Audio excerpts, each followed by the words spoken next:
皆さんこんにちは、今日はハリウッドに来てます、アニメーターのブライアン・モランテさんに会いに来ました。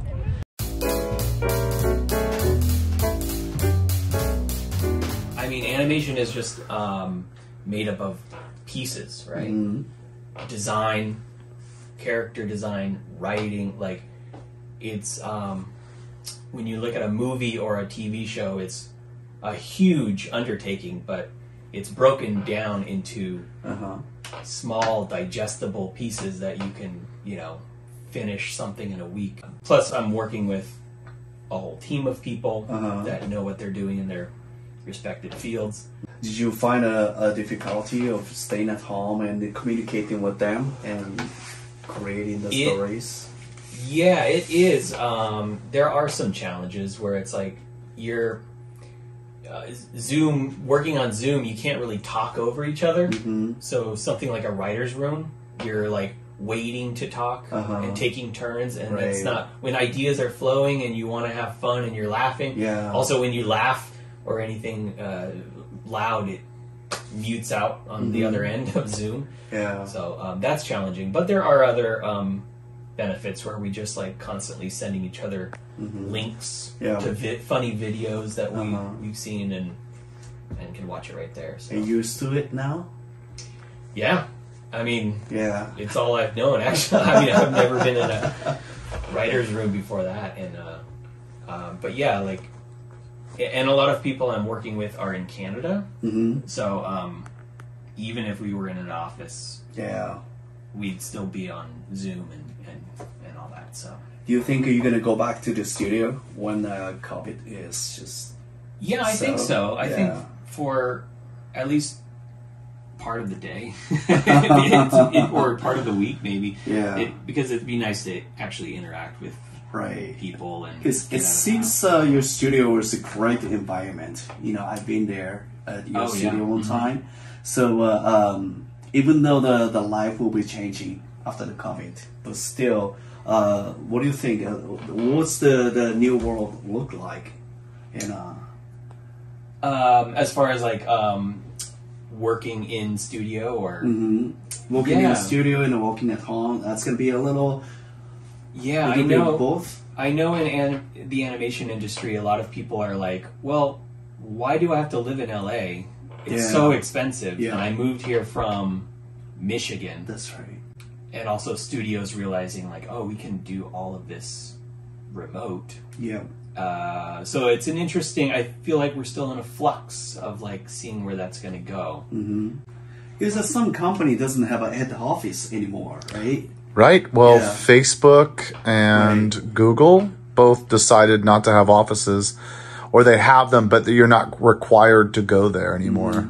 So like a Pixar has a huge studio, right? And I bet it's expensive to rent. So if nobody's there, maybe half of the days of the week, I wonder if they're gonna keep like this huge studio. Yeah, I don't know. I'm sure Pixar will. But yeah, that's a good point. I mean, there are studios like Illumination that make the Minion movies and stuff. They don't have anyone in-house. Like they have everyone is freelance. They send out the same script to a bunch of different people and get the same scene back and just cut together the best stuff. Do you think maybe like a foreign animator will have a more chance if they understand English? Oh, for sure. Like like the world is flat now. I mean, as far as like opportunity, everyone could have that opportunity to as long as they have the skill set. But in other words, more competition, right? It's true. That's why Kage's here. He's applying for a job with you. That's what this is. It's the job interview. I can't tell which way it's going. Who's hiring who?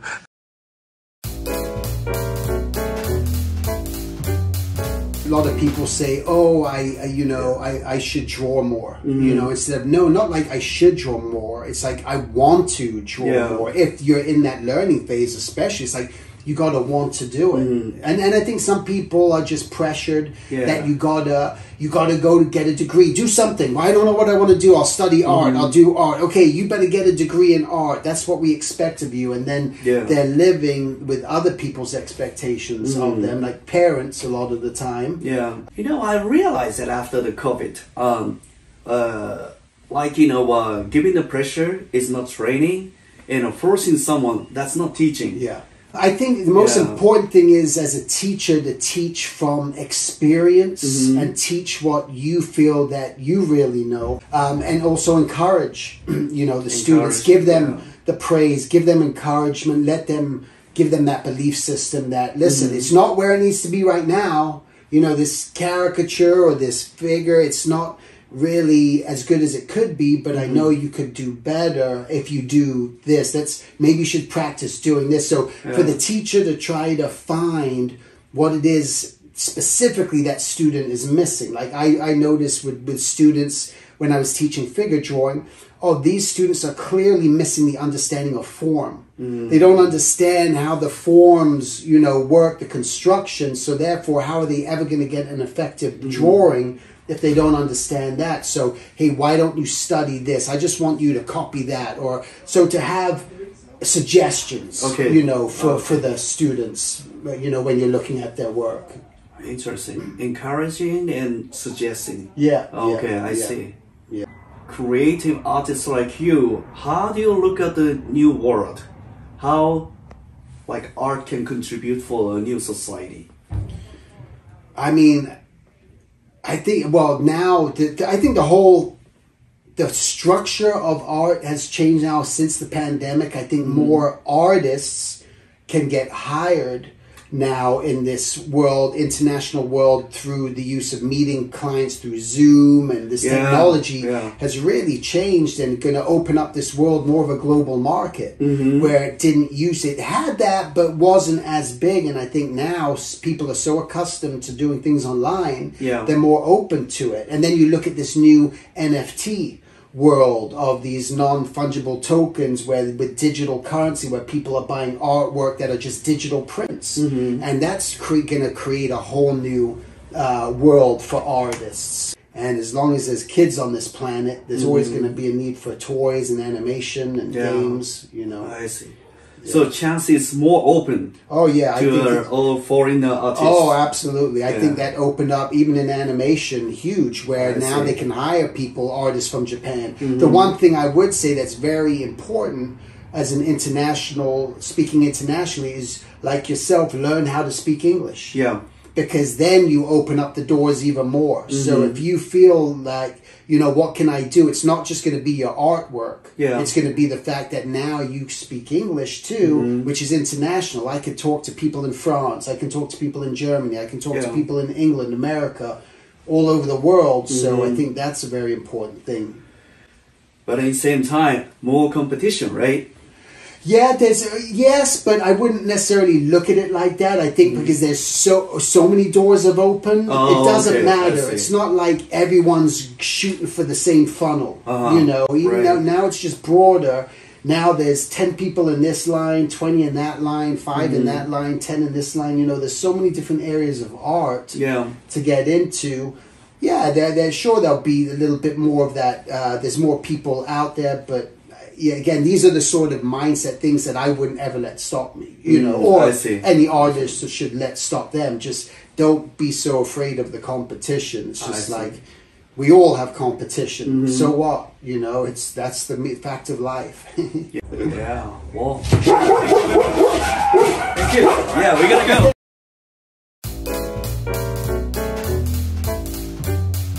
Thanks for giving me a chance for interviewing. What do you do? How do you sell your artwork? Mostly it's all sold through galleries. Oh, I see. The galleries will even do commissions for it. You write a ship to sell your artworks too, right? Yeah. Yeah, there's some on cruise ships as well. Mostly VIP events that the gallery will bring clients to the event just to sell art. So basically you're traveling all the time. Quite a bit, yeah. Yeah. A couple times a month. It's an interesting system because the way it works is they'll fly people in to have a free cruise, but they're expected to go to these gallery events where they look at artwork and then they auction the work to these people. And so if you purchase art, you have a better chance of coming back to another free trip. So you have people cycling through. So it's hard to get in that as an artist, but once you get in there, it's a really great system for art to be purchased. Yeah. So did it affect by COVID? Because you can ride a ship, right? So the ships actually have not started in full capacity yet. I see. So in 2 years, they haven't done that. But what this company realized was, especially when everything was locked down, all their collectors were locked down in their homes. So the company decided to do telecasts, live VIP telecasts. You have to be invited to log into this weekend, and it was a 3-day weekend telecast.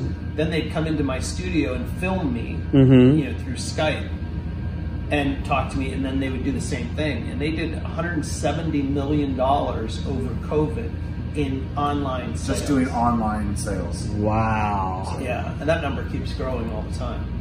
So actually, it didn't really affect your business? It didn't. I would say it didn't. I would say in the beginning it did. Yeah. By the end of the year, they had their stuff together. You know, at the beginning of COVID, nobody knew how long that was going to be. So everyone thought, oh, it'll just be a month or something. Yeah. It turned into a year and a half, right? And so I think by the end of that first year, they go, okay, well, we have to exist. We have to still make money. Yeah. So by the end of the year, they figured it out. But in the beginning, I think we were just like, well, what do we do? Yeah. Kind of thing. Like everybody. And we're not different than anybody else. And luckily, they had sold about over 100 commissions for me to paint over the first 3 years, and I hadn't worked on hardly any of them. So when COVID locked us down, I was able to start working on all these commissions that we were still getting paid for. So that was a blessing. And during COVID, with the lockdown, I mean, Bo and I started playing a lot. We bought some metal and some grinders and started just playing with different mediums. Sculpture and all kinds of stuff. And so, you know, the lockdown, in a sense, was a lot of fun. So it was a good opportunity to create something brand new, something you've never tried. Nobody was asking us to do anything. So I think that's what COVID did for me. Is one thing that we struggle from, I think, as artists, is we're always having to sell, right? Try to make money to live. And in this time, everyone had to stop. We all had to stop doing what we normally do and look at it inside our head and was like, well, what do I want to do? I learned how to like carve wood. You know, I did some wood carvings. I did some sculpture. I did new design in a different way. I just had to play more. In order to find your next idea. I like that you guys said playing, you know, instead of like a practice or like, you know. Play is such an integral part of creativity. What art can contribute for our society in the new world? What do you think? If I was going to answer that, I think we are on the cusp of the beginning of an entire new renaissance. One, because the digital world has now opened up so much. You know, where artists even 10 years ago had a hard time getting people to see what they were working on, the world is seeing what we're working on now. On Instagram, I follow 7,500 different artists. So every morning I wake up, the first thing I do is I look to see what they're doing. Within a half hour, I'm ready to get up and do my own thing because I've just been blown away by what I've seen. I don't think there's ever been a moment in the history of the world where artists have, one, a larger voice, two, a platform to show their work to everyone in the world. But I mean, this is the opposite side of that, which I think that the world of art and creativity has become more competitive. Good shot.